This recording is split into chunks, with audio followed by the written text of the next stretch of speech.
आए थे 10 और 12 का फिजिक्स एक साथ पढ़ाएंगे, प्रकाश चैप्टर, क्योंकि 12 में भी प्रकाश का परावर्तन से ही स्टार्ट होता है और हाई स्कूल में पढ़ कर आए हुए हैं, लेकिन फिर भी भूल जाता है तो रिवीजन हो जाएगा। और 10th के लिए तो इम्पोर्टेंट है ही, उनका मुख्य सिलेबस ही है। तो प्रकाश का परावर्तन चैप्टर आज शुरू कर रहे हैं। उम्मीद है कि सभी लोग काफ़ी कलम भी लिए होंगे, क्योंकि जो भी पढ़ाएंगे उसको लिखाएंगे और फेयर कापी करेंगे। तो सभी लोग कापी और पेन ले लें, क्योंकि अब शुरू करने जा रहे हैं। तो पहला ही हेडिंग पढ़ेंगे, ऑप्टिक्स, प्रकाशिकी।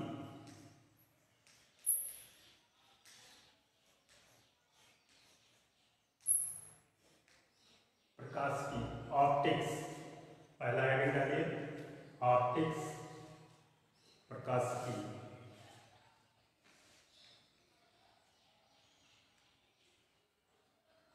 तो इसमें लिखिए, प्रकाशिकी भौतिक विज्ञान की वह शाखा है। प्रकाशिकी भौतिक विज्ञान की वह शाखा है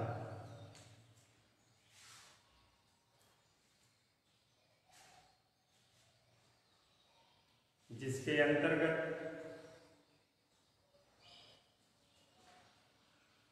प्रकाश ऊर्जा एवं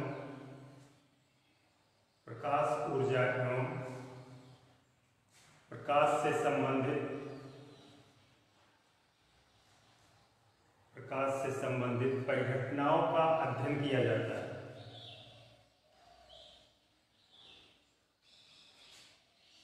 ये पहला हेडिंग था प्रकाशिकी, ऑप्टिक्स का। यह भौतिक विज्ञान की वह शाखा है ये जिसके अंतर्गत प्रकाश ऊर्जा तथा प्रकाश से संबंधित जितनी भी घटनाएं घटती हैं उसका अध्ययन किया जाता है। प्रकाशिकी मुख्य रूप से दो प्रकार के होते हैं, एक किरण प्रकाशिकी और एक तरंग प्रकाशिकी। तो हाई स्कूल वालों को केवल किरण प्रकाशिकी पढ़ना है, इंटर वालों को तरंग प्रकाशिकी भी पढ़ना होता है, लेकिन फिलहाल अभी किरण प्रकाशिकी चलेगा। तो अगला हेडिंग डालो, किरण प्रकाशिकी।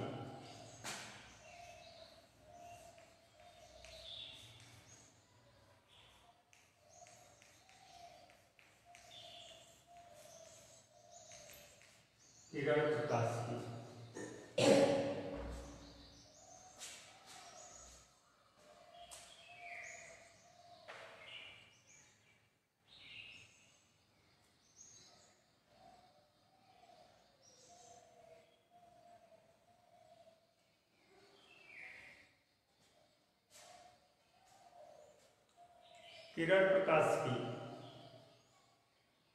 किरण प्रकाशिकी में प्रकाश को किरण मानकर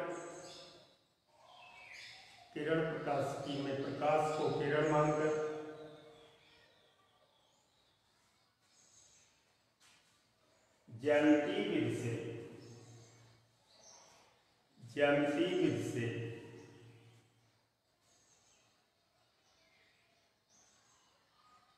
प्रकाश की परिघटनाओं का अध्ययन किया जाता है। प्रकाश की परिघटनाओं का अध्ययन किया जाता है।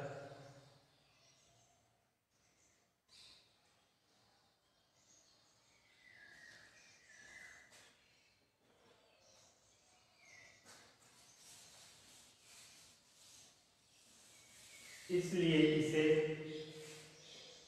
ज्यामितीय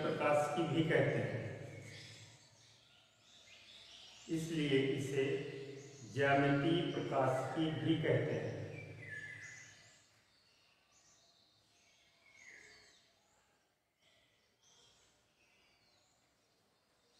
देखो, बहुत कठिन काम है, कोई सामने है नहीं और ऐसे पढ़ाना बड़ा अजीब फील हो रहा है, लेकिन फिर भी कोशिश किया जा रहा है। सब लोग मिलकर कोशिश करते हैं। लॉकडाउन में कुछ ना कुछ तो करना ही है। अब हेडिंग डालो, प्रकाश का परावर्तन।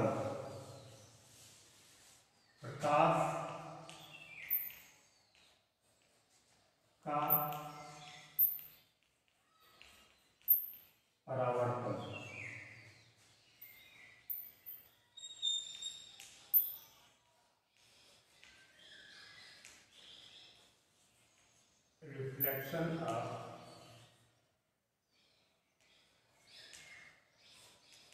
लाइट, प्रकाश का परावर्तन,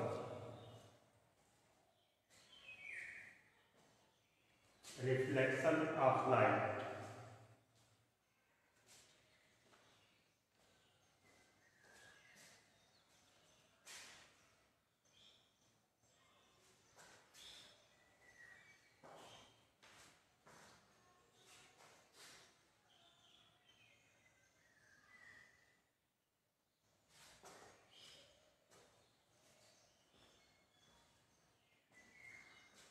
कोई फोन नहीं करेगा भाई, फोन आ रहा है तो डिस्टर्ब हो रहा है। कोई फोन नहीं करेगा, फोन आता है तो डिस्टर्ब होता है। अब कैसा चल रहा है, आवाज जा रहा है कि नहीं जा रहा है, कट के जा रहा है कि कैसा जा रहा है, अब पढ़ाने के बाद ही चेक करेंगे। हेडिंग डालो, प्रकाश का परावर्तन, रिफ्लेक्शन ऑफ लाइट।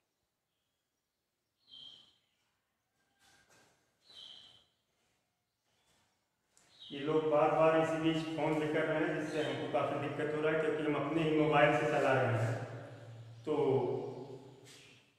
जिसको भी सूचना हो बताए कि फोन न करें।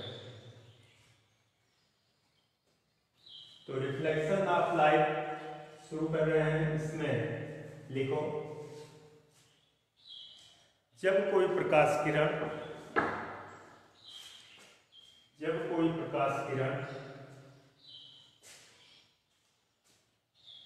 किसी चिकनी सतह से टकराकर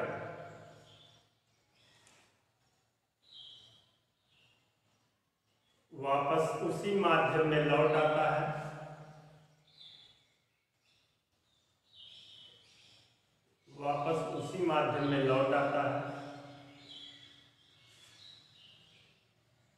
तो इस परिघटना को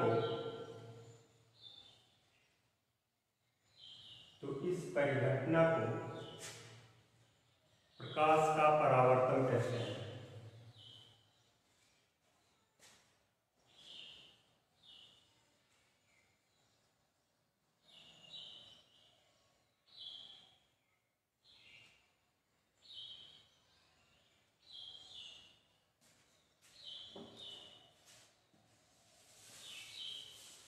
तो फिगर बनाओ।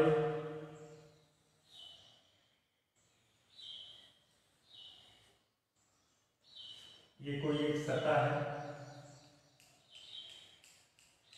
जिसका तल परावर्तक है, इसको कहते हैं परावर्तक तल।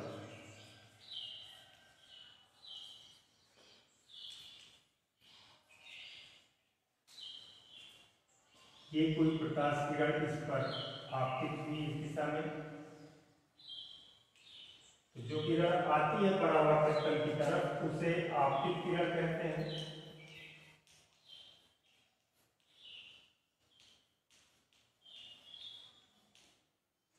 और परावर्तन के पश्चात जो वापस जाती है उसे परावर्तित किरण कहते हैं।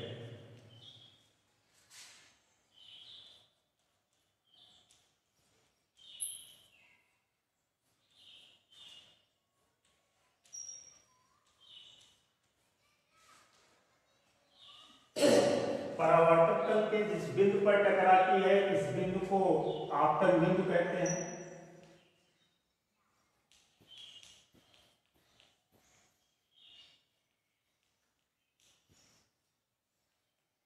तथा परावर्तक तल के आपतन बिंदु पर तल के लंबवत खींची गई रेखा को अभिलंब कहते हैं।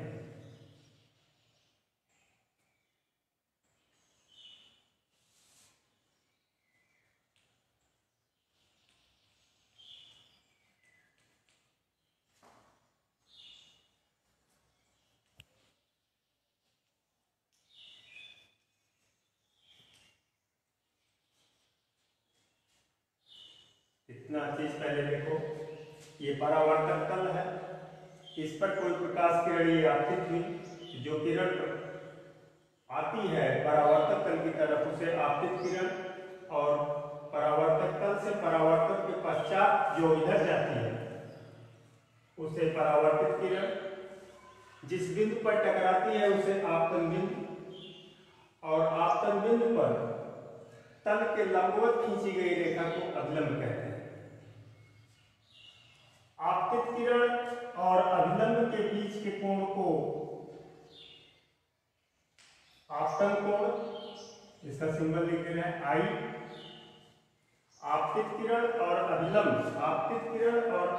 के बीच के कोण को आपतन कोण तथा परावर्तित किरण और अभिलंब के बीच के कोण को परावर्तन कोण कहते हैं। आर इसका सिंबल है। आपतन कोण आई है और परावर्तन कोण आर। Figure banana.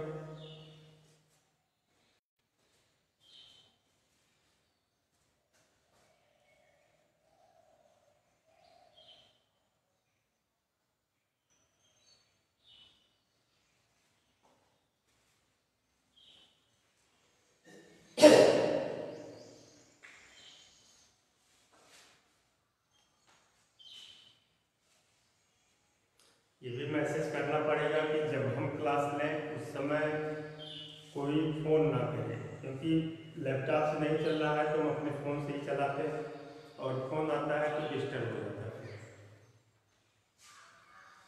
फिगर बन गया हो तो आगे शुरू करते हैं। फिर से एक बार समझो। प्रकाश का परावर्तन, जब कोई प्रकाश किरण किसी चिकनी सतह से टकराकर वापस उसी माध्यम में लौट आता है, जैसे कि मान लो कोई कांच का हो, परावर्तन का सबसे अच्छा उदाहरण होता है दर्पण। तो जब कोई प्रकाश किरण उस पर पड़ता है तो टकरा के लौट आता है। इसी परिघटना को प्रकाश का परावर्तन कहते हैं। ये हमने एक उदाहरण लिया, परावर्तक तल लिया, एक किरण इस पर आपतित कराया, वो इस डायरेक्शन में ऐसे परावर्तित हो गया। ऐसा डायरेक्शन क्यों करना, परावर्तन का नियम अभी आगे बढ़ाएंगे। कहते हैं इसको क्या क्या है, जो प्रकाश किरण परावर्तक तल की तरफ, या दर्पण कह दो, कुछ भी कह दो, परावर्तक तल की तरफ आती है उसे आपतित किरण, परावर्तन के पश्चात जिस बिंदु से वापस जाती है उसे परावर्तित किरण, तथा परावर्तक तल के जिस बिंदु पर टकराती है उसे आपतन बिंदु, और आपतन बिंदु से परावर्तक तल के लंबवत खींची गई रेखा को अभिलंब कहते हैं। आपतित किरण और अभिलंब के बीच कोण को आपतन कोण, सिंबल आई। परावर्तित किरण और अभिलंब के बीच कोण आर, परावर्तन कोण कहते हैं। लगातार कोण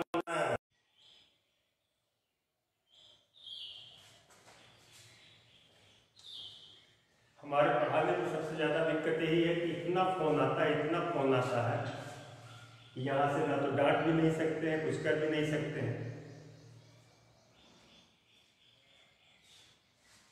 बार बार डिस्टर्ब हो रहा है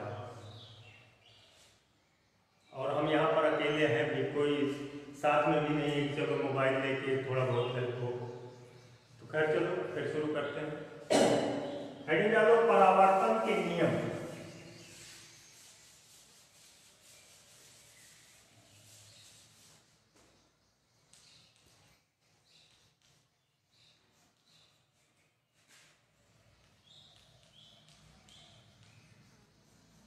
परावर्तन के नियम।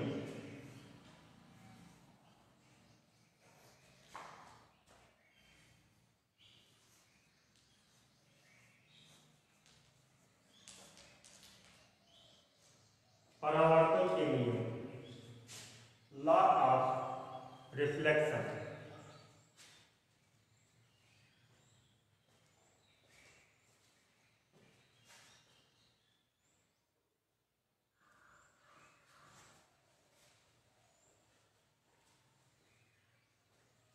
Law of reflection.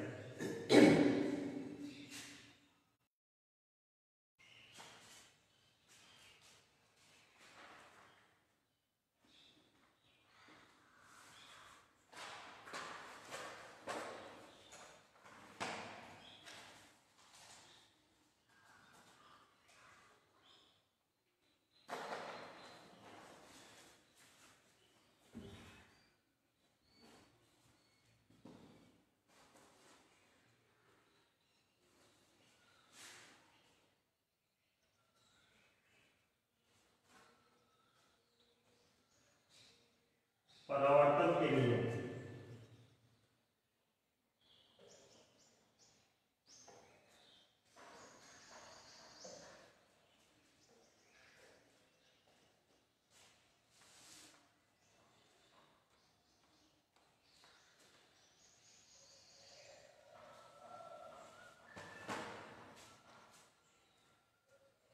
लिखो, प्रयोगों द्वारा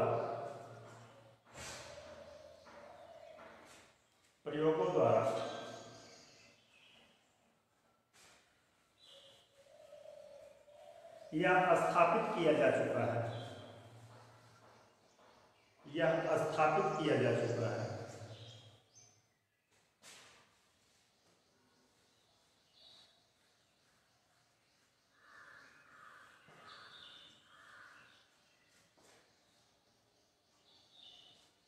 कि परावर्तक तल से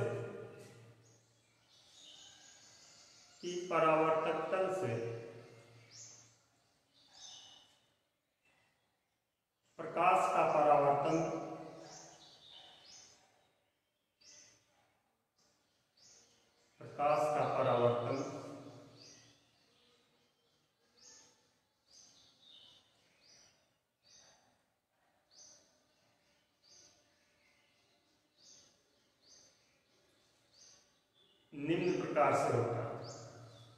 निम्न दो प्रकार से होता है।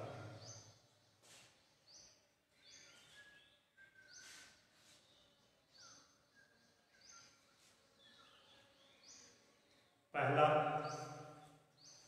अभी जितना शब्द बताया है, आपतन कोण, परावर्तन कोण, आपतित किरण, परावर्तित किरण, वही सब आएगा। तो पहला नियम, फर्स्ट, आपतित किरण कामा परावर्तित किरण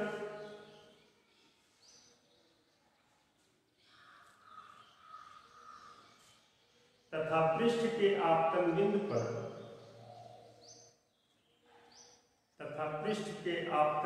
पर खींचे गए अभिलंब तीनों एक ही तल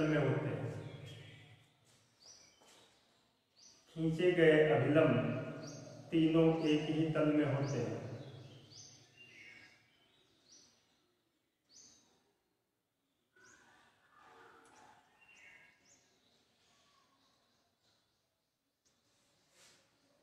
सेकंड, दूसरा नंबर, आपतन कोण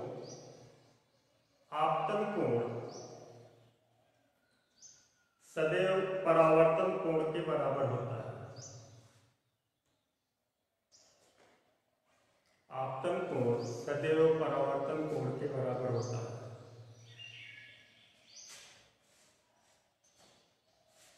ये परावर्तन के दो नियम हुए।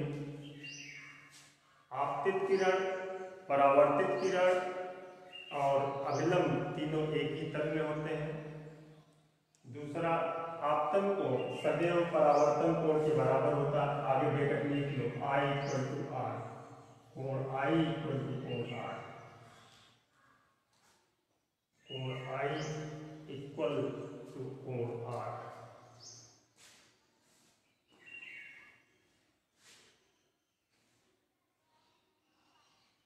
नोट, परावर्तन पर नोट लिखो।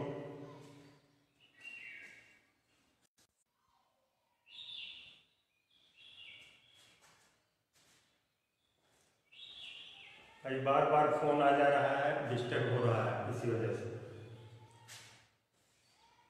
एक हफ्ते से इन्हीं लोग के चक्कर में क्लास नहीं चल पा रहा है, ओपन नहीं हो रहा है। जब क्लास शुरू होता है तब फोन आता है, ओपन नहीं हो रहा है। तो नोट में लिखो, पहला, उपरोक्त नियम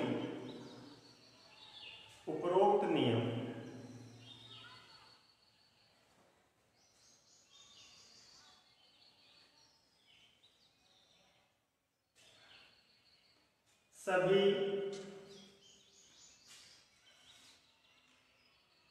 समतल अथवा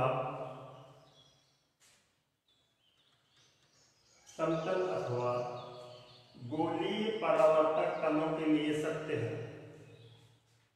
उपरोक्त नियम सभी समतल अथवा गोलीय सभी परावर्तक तलों के लिए सत्य है।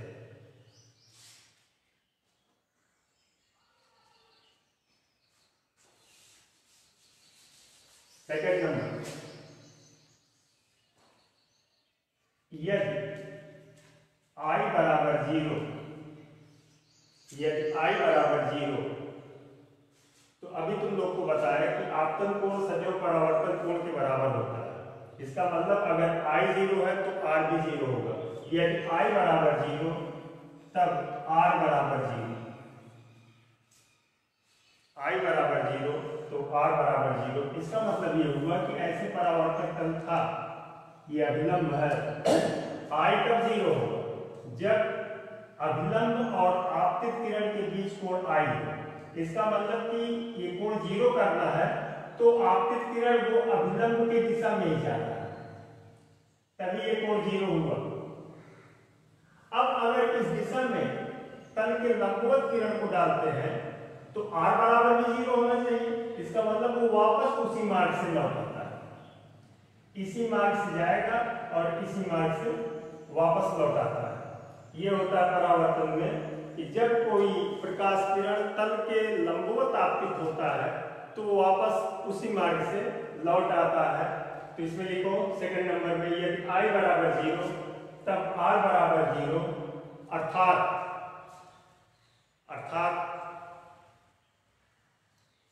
यदि कोई प्रकाश किरण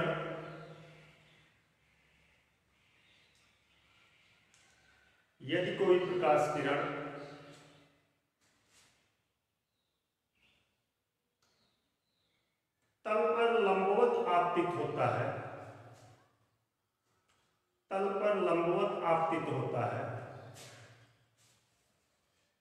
तो वह वापस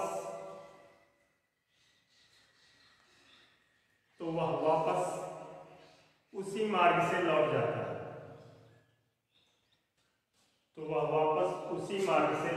है।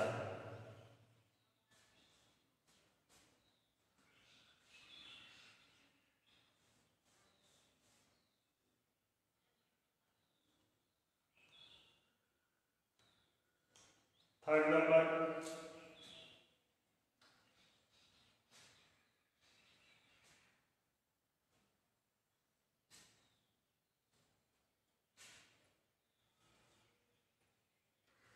परावर्तन की परिघटना में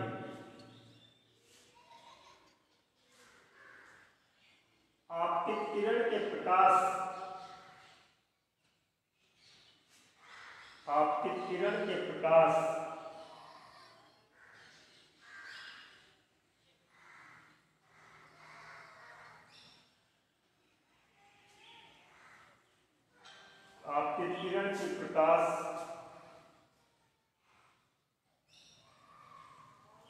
की आवृत्ति का तरंग दैर्घ्य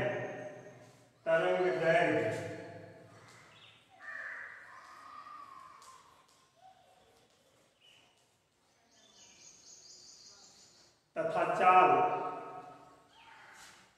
चाल अपरिवर्तित रहता है। मतलब नहीं बदलता, अपरिवर्तित रहता है।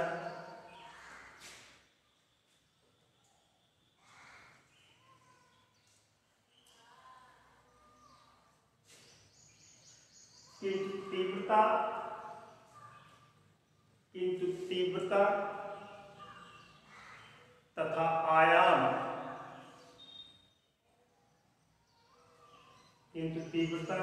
आयाम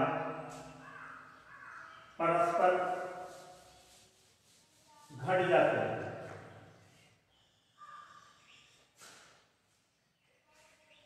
तीव्रता तथा आयाम परस्पर घट जाते हैं।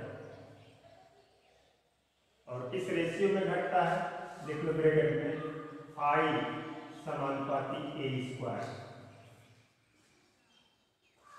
आई तीव्रता है, एक आयाम है, आई समानुपाती ए स्क्वायर।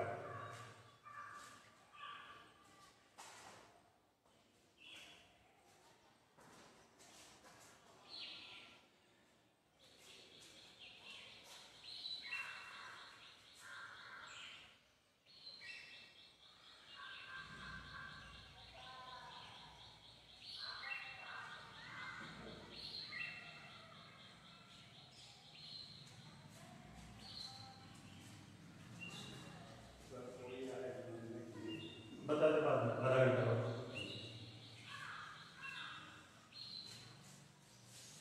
तो अब शुरू करते हैं। परावर्तन का सबसे बेस्ट उदाहरण होता है जो वो है दर्पण। तो हेडिंग डालो दर्पण।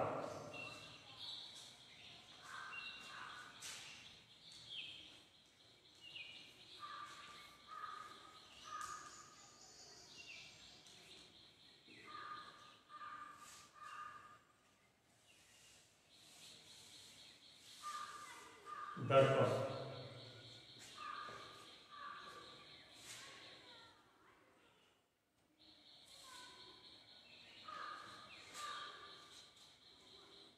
बारह वाले ये सब पढ़े होंगे, लेकिन फिर भी अगर देख रहे हो तो रिवाइज कर लें, क्योंकि क्लास में पढ़ाया जाता है जब तो उस समय बहुत तेज पढ़ाया जाएगा, क्योंकि 12 के स्तर से पढ़ाया जाएगा। अभी हमको क्लास 10 के स्तर का ही पढ़ाना है।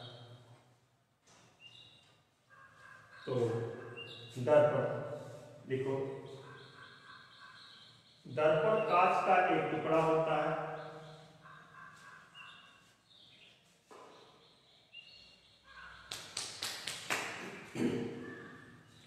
दर्पण कांच का एक टुकड़ा होता है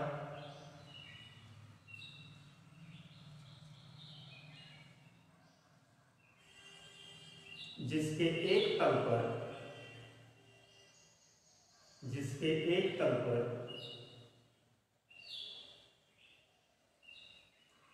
कलई अथवा पॉलिश कलई रेड ऑक्साइड कलई अथवा पॉलिश लगाकर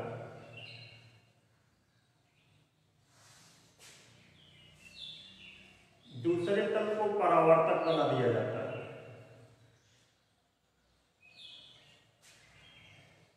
दूसरे तल को परावर्तक बना दिया जाता है।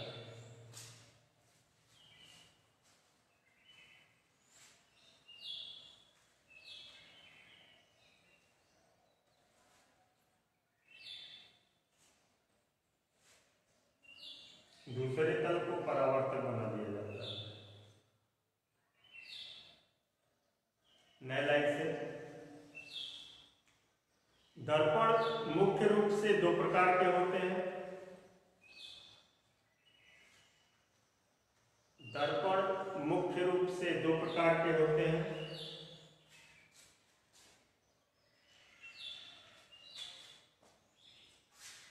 फर्स्ट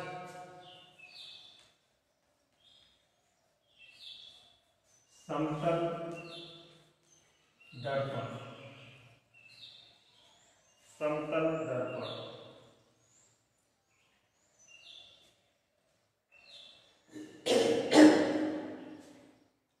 ये जो दर्पण के प्रकार बांटे गए हैं, बताते हैं कि ये उनके आकृति के हिसाब से ही बांटे गए हैं, किस आकार के हैं, कैसे हैं, उस हिसाब से बांटे गए हैं ये दर्पण।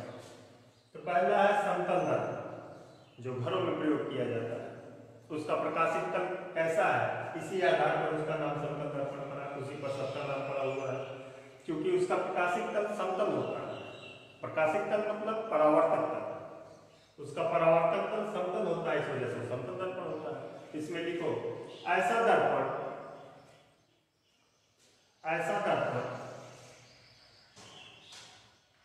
जिसका परावर्तक तल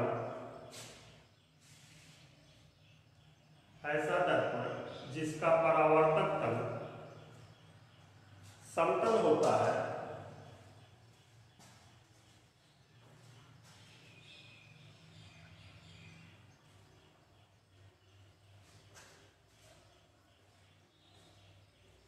जिसका परावर्तक तल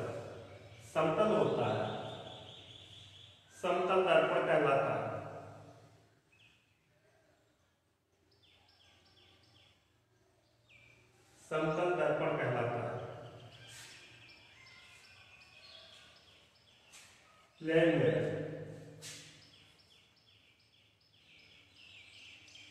सेकेंड देखो, गोलीय दर्पण।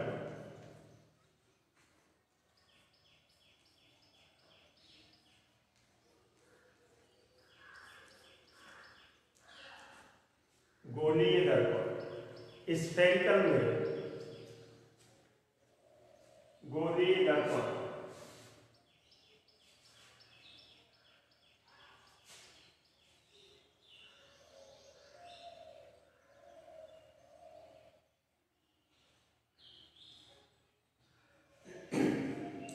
गोलीय दर्पण कांच के खोखले गोले का भाग होता है।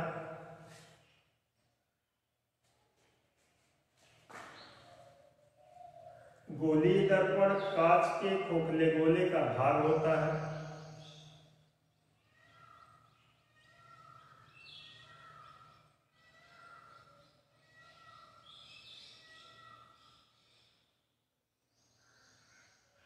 जिसके एक तल पर कलाई, जिसके एक तल पर कलाई लगाकर दूसरे तल को परावर्तक बना दिया जाता है। दूसरे तल को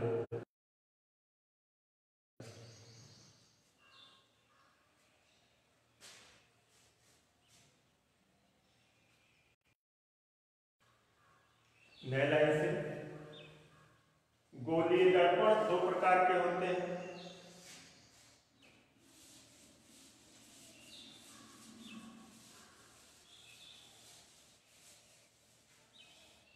गोलीय दर्पण दो प्रकार के होते हैं।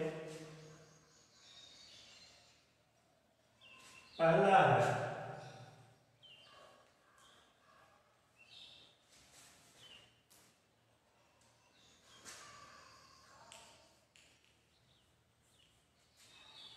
उत्तल दर्पण।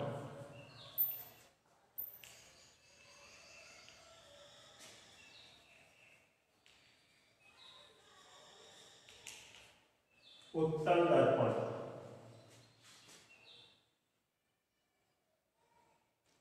उत्तल दर्पण, कॉन्वेक्स मिरर। उत्तल दर्पण पहला हेडिंग है, तो उत्तल दर्पण।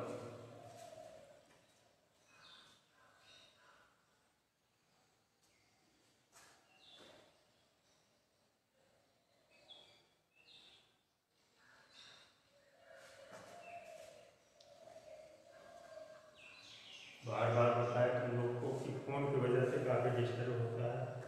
आज मैसेज कर देते हैं कि जब हमारा क्लास रहे उस समय कोई फ़ोन ना करे। भैया की क्लास में कोई करे हमारे पास कर सकता है, तो हम उस समय बता सकते हैं कि ये हो रहा है। लेकिन जब हमारा क्लास होता है तो हमारे फ़ोन से होता है और हम फिर डिस्टर्ब हो जाता है, क्योंकि पता नहीं चलता है कि लाइव चल रहा है कि बंद हो गया। बार बार देखना पड़ता है उधर जाकर। तो पहला है गोलीय दर्पण में, पहला है उत्तल दर्पण, कॉन्वेक्स मिरर। गोलीय दर्पण का ये एक पार्ट है, कॉन्वेक्स मिरर। देखो, ऐसा गोलीय दर्पण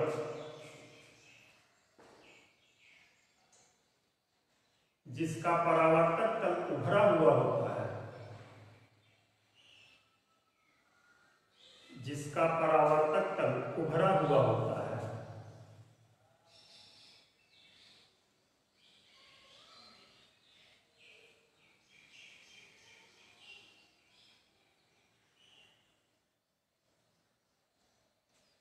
उत्तल दर्पण कहलाता है। उत्तल दर्पण कहलाता है।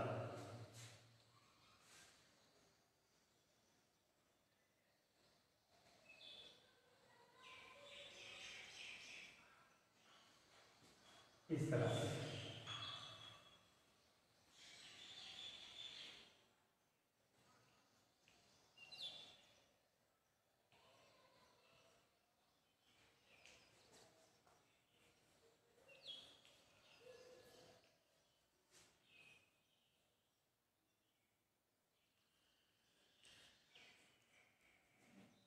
उत्तल दर्पण है, ये उठा हुआ प्रकाशित तल या परावर्तक तल इधर होता है।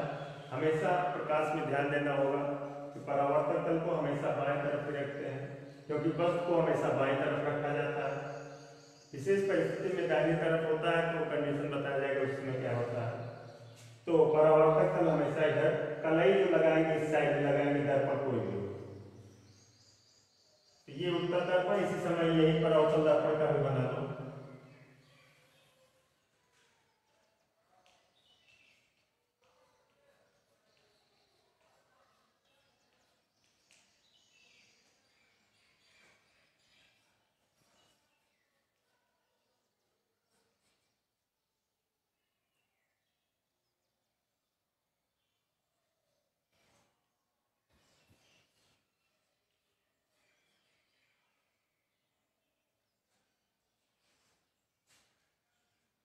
जैसा कि दिख रहा है इसका प्रकाशिक तल उठा हुआ है और इसका प्रकाशिक तल धंसा हुआ है। तो सेकंड नंबर हेडिंग डालो अवतल दर्पण। अवतल दर्पण,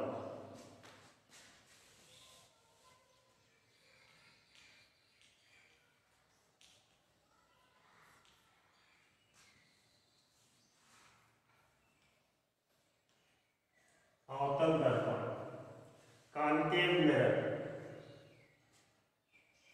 अवतल दर्पण,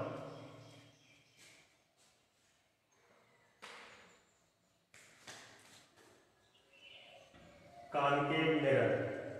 ऐसा गोलीय दर्पण, ऐसा गोलीय दर्पण जिसका प्रकाशित तल परावर्तक तल, ऐसा गोलीय दर्पण जिसका परावर्तक तल धंसा हुआ होता है,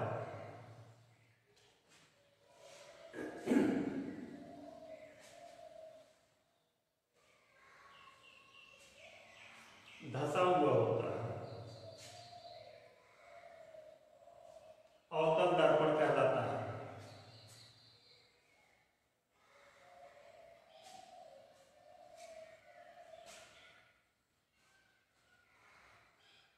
अवतल दर्पण कहलाता है।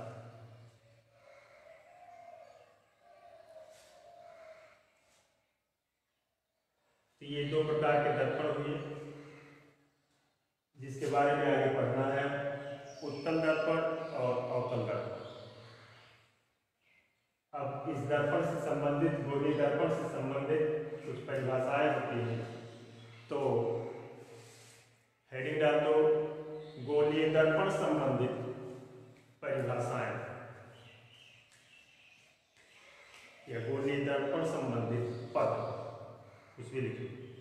गोलीय दर्पण संबंधित परिभाषाएं। और अब फिर मैसेज आएगा कि अगला क्लास कब लेंगे।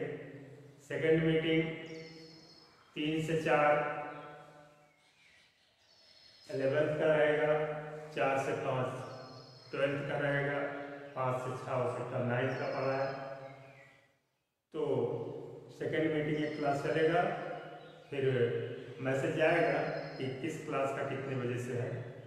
और ये भी मैसेज जाएगा कि जिस समय हम क्लास ले रहे हों कोई फ़ोन ना करे, क्योंकि मोबाइल से ही चला रहे हैं तो डिस्टर्ब होता है फिर। ठीक है।